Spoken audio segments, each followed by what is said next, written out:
Hello ছাত্ররা, আমি শ্যামল sir class 11-এর প্রথম অধ্যায়ের বাকি অংশটা নিয়ে তোমাদের সামনে হাজির হয়েছি। গত ক্লাসে আমি তোমাদের লাস্ট যেটা বলেছিলাম সেটা হচ্ছে স্থূল সংকেত, আণবিক সংকেত কাকে বলে এবং তাদের মধ্যে সম্পর্ক। এখন আমি সেইটার রেস ধরে কিছু প্রবলেম এবং স্থূল সংকেত এবং আণবিক সংকেত কিভাবে নির্ণয় করা যায় সেটা নিয়ে আলোচনা করছি। তো শুরু করা যাক। তো দেখো, বোর্ডে দুটো প্রবলেম দেয়া আছে। একটি কার্বন, হাইড্রোজেন এবং অক্সিজেন ঘটিত যৌগে কার্বন 40%, হাইড্রোজেন থাকে 6.67%, বাকিটা থাকে অক্সিজেন। যৌগটির স্থূল সংকেত নির্ণয় করো এবং এর বাষ্প ঘনত্ব 90 হলে আণবিক সংকেত কত। আর একটা অঙ্ক আছে একই রকম, কার্বন, হাইড্রোজেন এবং ক্লোরিন সমন্বিত একটি যৌগে 10.04% কার্বন এবং 89.12% ক্লোরিন বর্তমান। যৌগটির বাষ্প ঘনত্ব 59.75, এটির আণবিক সংকেত নির্ণয় করো।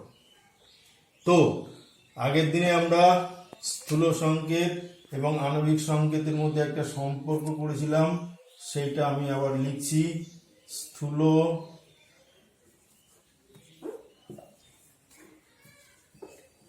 সংকেত গুণ n সমান সমান আণবিক সংকেত। এই সূত্রটা আমি আগের দিন লিখেছিলাম, যেখানে n হচ্ছে শূন্য বাদে যে কোনো ধনাত্মক পূর্ণ সংখ্যা। তো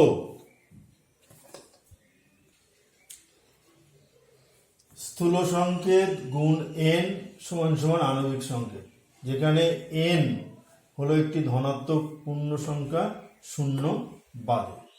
এখন আমরা একটা অণুতে স্থূল সংকেত এবং আণবিক সংকেত কিভাবে নির্ণয় করা যায় তার পদ্ধতি বলছি। যদি কোনো একটি যৌগের উপাদান মৌলগুলির পার্সেন্টেজ দেয়া থাকে ওজন হিসাবে, তাহলে তোমরা প্রথমে কি করবে, সেই প্রদত্ত ওজনগুলোকে নিয়ে তাদের পারমাণবিক গুরুত্ব দিয়ে ভাগ করবে। করলে কি পাওয়া যাবে? পরমাণুর সংখ্যা পাওয়া যাবে। তো আমি বোর্ডে আবার লিখছি সূত্রটা। পরমাণুর সংখ্যা সমান সমান প্রদত্ত ওজন বাই পারমাণবিক ওজন। তাহলে অণুতে যে উপস্থিত মৌলগুলো থাকে, সেই মৌলগুলোর প্রত্যেকটি মৌলের পরমাণু সংখ্যা এইভাবে প্রথমে নির্ণয় করে নিতে হবে। এইবার ওই পরমাণু সংখ্যার পূর্ণ সংখ্যার লঘিষ্ঠ অনুপাত নিয়ে যে সংকেতটা পাওয়া যাবে সেটাকেই বলা হবে স্থূল সংকেত। তো শুরু করা যাক একটা অঙ্ক, তাহলে জিনিসটা ক্লিয়ার হবে। আমরা প্রথম অঙ্কটা আলোচনা করছি। প্রথম অঙ্কটা দেখো, একটি কার্বন, হাইড্রোজেন, অক্সিজেন ঘটিত যৌগে কার্বন আছে 40%। তো কার্বন সমান সমান 40% সমান সমান আমরা ধরে নিলাম 40 গ্রাম। হাইড্রোজেন সমান সমান 6.67% সমান সমান 6.67 gram. Oxygen equal to 100 minus 40 plus 6.67 equal to 53 point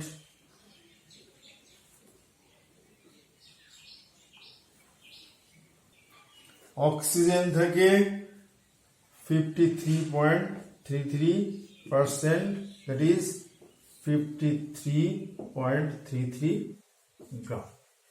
okay, তাহলে এই যৌগটাতে আমরা কার্বন, হাইড্রোজেন এবং অক্সিজেনের পরিমাণ আমরা নির্ণয় করে নিলাম। এইবার এদের পরমাণু সংখ্যার অনুপাত আমরা নির্ণয় করব। তো দেখি পরমাণু সংখ্যার অনুপাত, অর্থাৎ কার্বন, হাইড্রোজেন এবং অক্সিজেনের পরমাণু সংখ্যা অনুপাত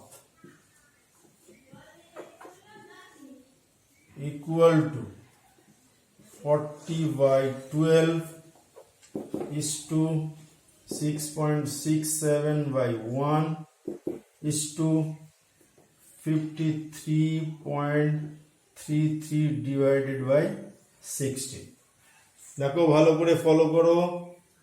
কার্বন রয়েছে 40 গ্রাম, তার পারমাণবিক ওজন 12। সুতরাং আমরা কার্বনের পরমাণু সংখ্যা পেয়ে যাব 40কে 12 দিয়ে ভাগ করলে।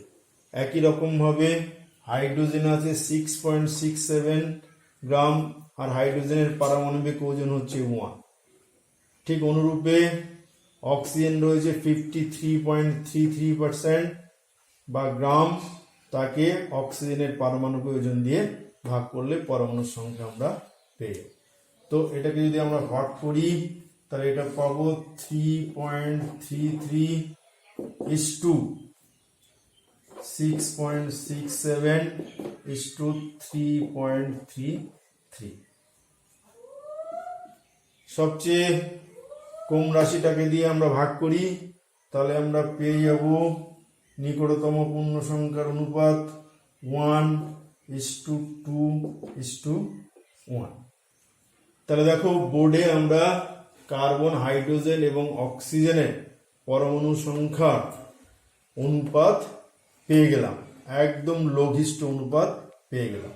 আর এই পরমাণু সংখ্যার লঘিষ্ঠ অনুপাত নিয়ে যে সংকেতটা হয় সেটাই হচ্ছে স্থূল সংকেত।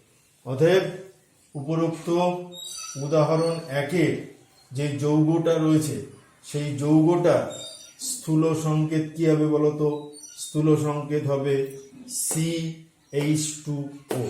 তো আমি এখন স্থূল সংকেতটা লিখছি।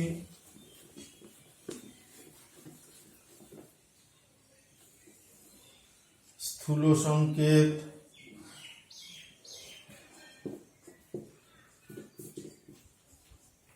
equal to CH2O। তারপরে স্থূল সংকেত আমরা পেয়ে গেছি।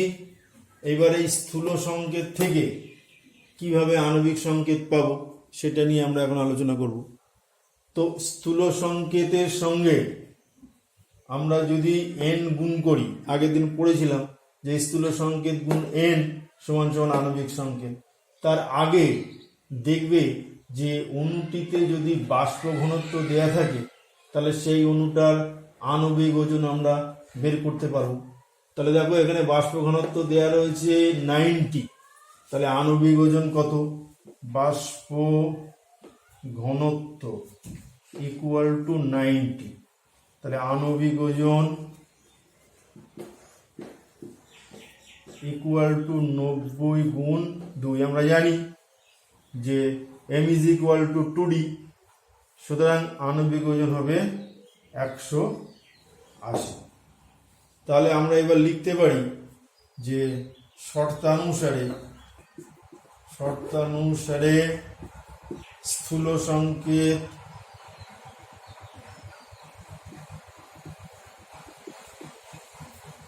গুণ n সমান সমান আণবিক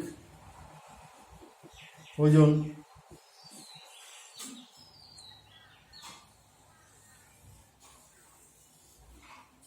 তো এখানে আমরা স্থূল সংকেত পেয়ে গেছি কত? CH2O গুণ N ইকুয়াল টু আণবিক ওজন পেয়েছি কত 180 বা carbon 12 hydrogen 2 oxygen 16 into N equal to 180 বা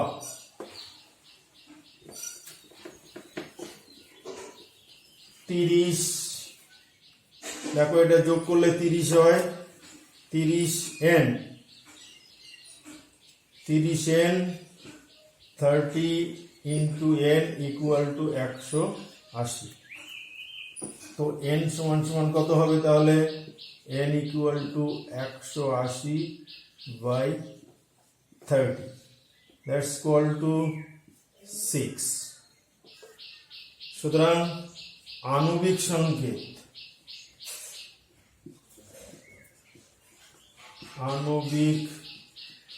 সংকেত ইকুয়াল টু স্থূল সংকেত গুণ N CH2 গুণ N N এর মান আমরা পেয়েছি কত এখানে 6 সুতরাং সংকেতটা হবে CH2O into 6 equal to C6H12O6 অর্থাৎ অণুটা হলো গ্লুকোজ ক্লিয়ার তো এই অঙ্ক খুব পরীক্ষায় পড়ে 1 নম্বর অঙ্কটা আমরা করে ফেললাম প্রথমে আণবিক সংকেত নির্ণয় করেছি তারপরে সেই আণবিক সংকেত থেকে প্রথমে আমরা স্থূল সংকেত নির্ণয় করেছি তারপর সেই স্থূল সংকেত থেকে আণবিক সংকেত আমরা নির্ণয় করলাম বুঝতে পেরেছো আর একটা উদাহরণ দিচ্ছি তোমাদের আরো বুঝতে সুবিধার জন্য দেখো বোর্ডে দ্বিতীয় একটা অঙ্ক রয়েছে সেই দ্বিতীয় অঙ্কটাই আমরা এখন আলোচনা করছি অঙ্কটাতে কি আছে দেখো কার্বন হাইড্রোজেন এবং ক্লোরিন সমন্বিত একটি যৌগে 10.04% কার্বন আছে তাহলে কার্বন ইকুয়াল টু 10.04%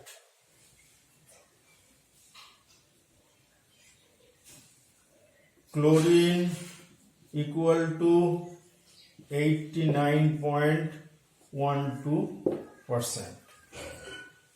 সুতরাং hydrogen equal to 100 minus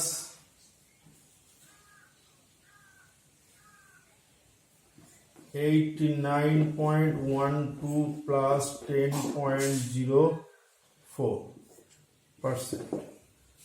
That's equal to 100 minus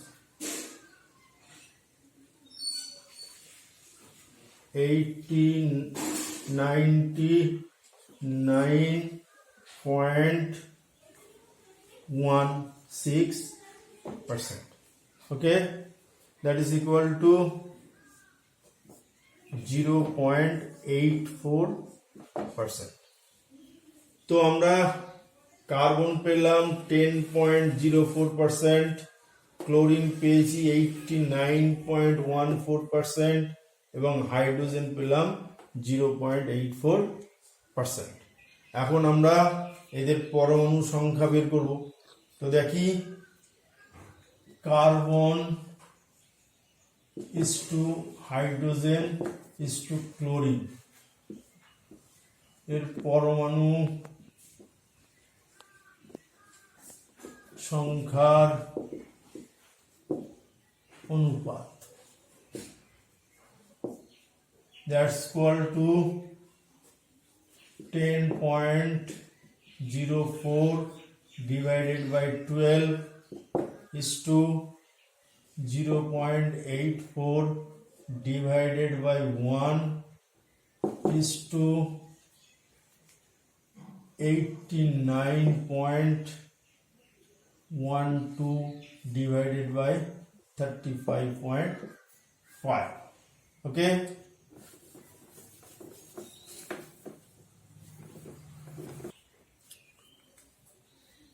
তো আমরা কার্বনের পরমাণু সংখ্যা বের করার জন্য দেখো কার্বনের ওজনকে তার পারমাণবিক গুরুত্ব দিয়ে ভাগ করেছি, হাইড্রোজেনের ওজনটাকে তার পারমাণবিক গুরুত্ব দিয়ে ভাগ করেছি, ক্লোরিনের ওজনটাকে তার পারমাণবিক গুরুত্ব দিয়ে ভাগ করেছি।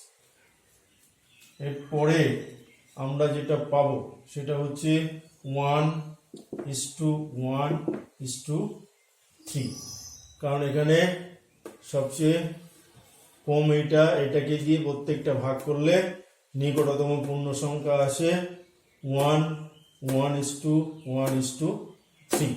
সুতরাং অণুটির স্থূল সংকেত equal to CH3। Okay, carbon একটা আছে, হাইড্রোজেন একটা আছে, ক্লোরিন তিনটে আছে, সুতরাং স্থূল সংকেত হলো CaCl3। এবং দেখো অঙ্কটিতে যৌগটির বাষ্প ঘনত্ব দেয়া আছে, যৌগটির বাষ্প ঘনত্ব দেখো দেয়া আছে 59.75, সুতরাং আণবিক ওজন হবে 59.75 গুণ 2, দ্যাটস ইকুয়াল টু 119.50। সুতরাং আমরা লিখতে পারি শর্তানুসারে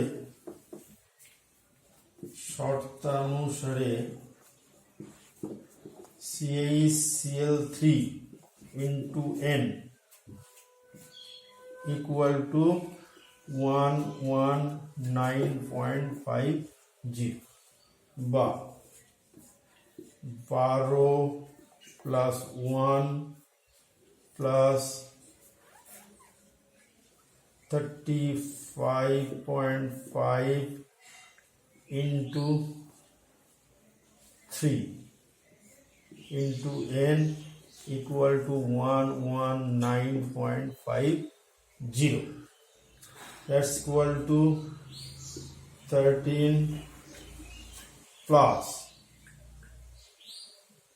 5 হাতে 1, 3 5 15, 1 16, 3 9 1 10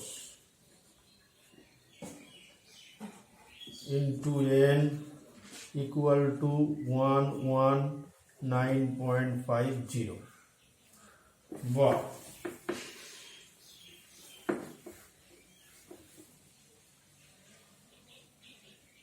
119.50 গুণ N equal to 119.50, that is N equal to 1। সুতরাং আণবিক সংকেত তাহলে কত হবে? স্থূল সংকেত গুণ N, সুতরাং আণবিক সংকেত হবে যৌগটির আণবিক সংকেত ইকুয়াল টু স্থূল সংকেত গুণ N, that's equal two CaCl3 গুণ N এর মান 1, দ্যাটস ইকুয়াল টু CaCl3। ওকে, তাহলে দেখা গেল এক্ষেত্রে আমরা কি দেখলাম যে স্থূল সংকেত যা আণবিক সংকেত তাই। তো আমরা ওই স্থূল সংকেত এবং আণবিক সংকেত সংক্রান্ত প্রবলেম আলোচনা করলাম। তোমরা বাড়িতে আরো বেশি বেশি করে এই প্রবলেম নিয়ে আলোচনা করবে এবং প্র্যাকটিস করবে। এখন আমি যেটা তোমাদের পড়াতে চলেছি সেটা হলো স্টয়চিওমেট্রি। স্টয়চিওমেট্রি কি? একটি রাসায়নিক বিক্রিয়ায় বিক্রিয়ক পদার্থ এবং বিক্রিয়াজাত পদার্থের ওজনগত পরিমাপ নিয়ে যে গণনা করা হয় তাকে বলা হয় স্টয়চিওমেট্রি। এটা সাধারণত 3 রকমের হয়। Weight by weight, that is ভর বাই ভর, weight by volume and volume by volume. এই স্টয়সিওমেট্রি কেমিস্ট্রির বেসিক কনসেপ্টের ক্ষেত্রে খুব ইম্পর্ট্যান্ট। এই স্টয়সিওমেট্রির ওপরে অনেক অঙ্ক থাকে, তোমাদের সেই অঙ্কগুলো করতে হবে। এখন আমরা যে জিনিসটা আলোচনা করব সেটা হচ্ছে limiting reagent. Very very important, that is called limiting reagent. তো কি লিমিটিং রিএজেন্ট? অনেক সময় দেখা যায় একটা রাসায়নিক বিক্রিয়ায় বিক্রিয়ক পদার্থগুলো যে যে মোল হিসাবে থাকে, তো আমরা যেটা বলছিলাম যে এমন অনেক বিক্রিয়া রয়েছে যে বিক্রিয়ায় বিক্রিয়ক পদার্থগুলির পরিমাণ সমিত সমীকরণ আকারে যা হওয়ার কথা অনেক সময় সেটা হয় না, তার চেয়ে বেশিও হয়, আবার কমও হয়। এই ধরনের বিক্রিয়ার ক্ষেত্রে বিক্রিয়ক পদার্থের মধ্যে যেটির পরিমাণ কম হয় সেটি অনুযায়ী বিক্রিয়াটি সংঘটিত হয়।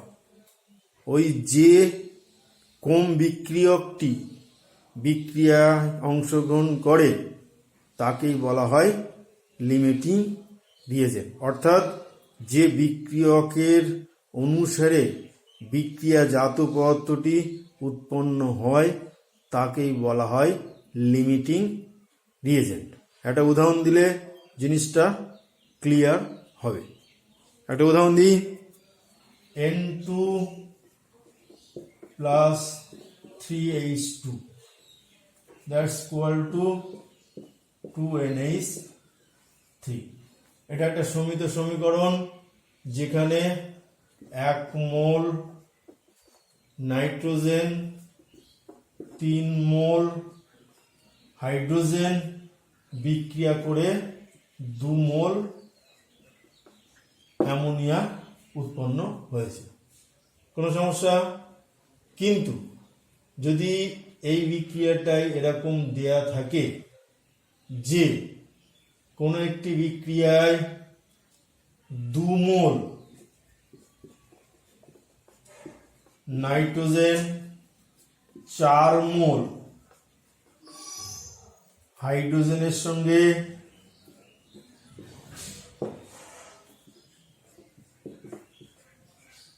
বিক্রিয়া করে কত মোল অ্যামোনিয়া তৈরি করবে। প্রশ্নটা ভালো করে খেয়াল করো। তোমাকে দেয়া আছে 2 মোল নাইট্রোজেন 4 মোল হাইড্রোজেনের সঙ্গে বিক্রিয়া করে কত মোল অ্যামোনিয়া উৎপন্ন করে, এবং বিক্রিয়াটিতে কোন বিক্রিয়ক পদার্থ বেশি থাকে এবং কতটা থাকে। তো আমি এবার সলভটা করছি, ভালো করে ফলো করো। সমীকরণটাই 1 মোল নাইট্রোজেন সম্পূর্ণরূপে 3 মোল হাইড্রোজেনের সঙ্গে বিক্রিয়া করলে 2 মোল অ্যামোনিয়া উৎপন্ন হবে। তাহলে আমাদের প্রবলেমে দেয়া আছে কি 2 মোল নাইট্রোজেন 4 মোল হাইড্রোজেনের সঙ্গে বিক্রিয়া করছে।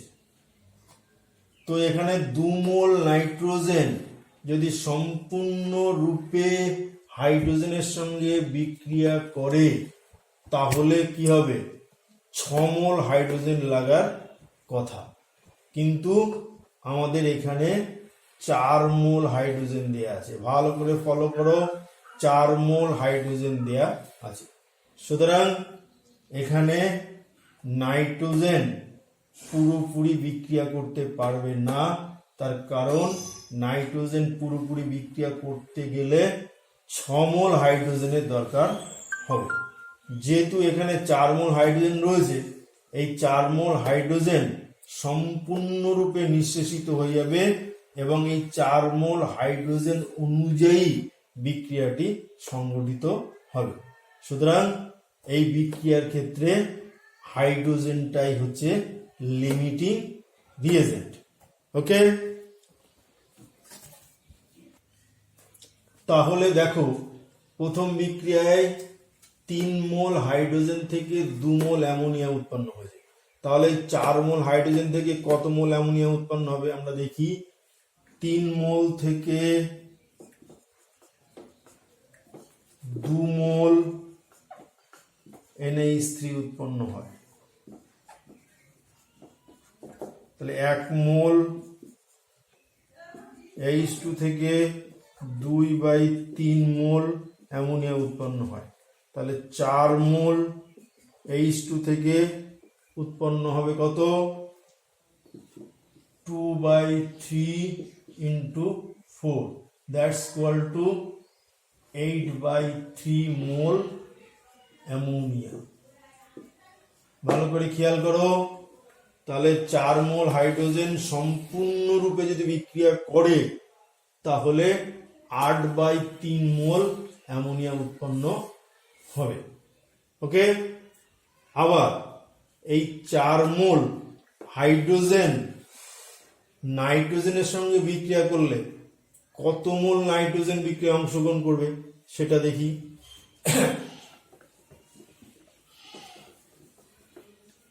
দেখো এই সমীকরণটাতে N2 + 3H2 2NH3, এই সমীকরণটাতে দেখো 3 মোল হাইড্রোজেন 1 মোল নাইট্রোজেনের সঙ্গে বিক্রিয়া করে, অর্থাৎ 3 মোল হাইড্রোজেন 1 মোল নাইট্রোজেনের সঙ্গে বিক্রিয়া করে। তাহলে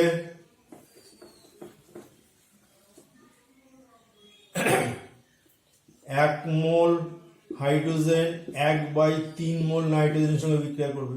তাহলে 4 মোল হাইড্রোজেন 4/3 মোল নাইট্রোজেনের সঙ্গে বিক্রিয়া করবে। ক্লিয়ার? নাইট্রোজেনের সঙ্গে বিক্রিয়া করবে।